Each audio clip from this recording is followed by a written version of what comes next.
Demi bawa logistik pemilu 2024, viral perjuangan warga dan polisi di Maros terjang derasnya arus sungai. 3 orang polisi dan sejumlah warga nekat mengarungi sungai yang berarus amat deras untuk mengantarkan logistik pemilu 2024 di Kabupaten Maros, Sulawesi Selatan. Sambil membopong logistik berupa kotak dan surat suara, polisi dan para warga saling berpegangan saat menerjang arus sungai.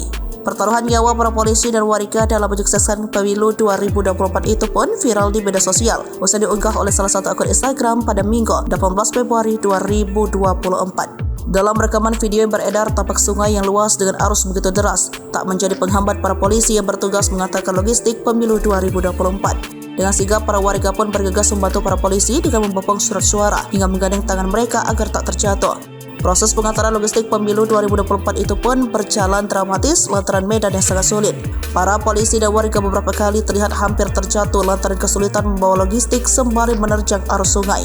Selain arus yang sangat deras, sungai panjang tersebut juga dipenuhi dengan bebatuan hingga membuat polisi dan warga semakin kesulitan. Tak terlihat adanya akses penyeberangan untuk mempermudah pengantaran logistik pemilu 2024 di wilayah tersebut.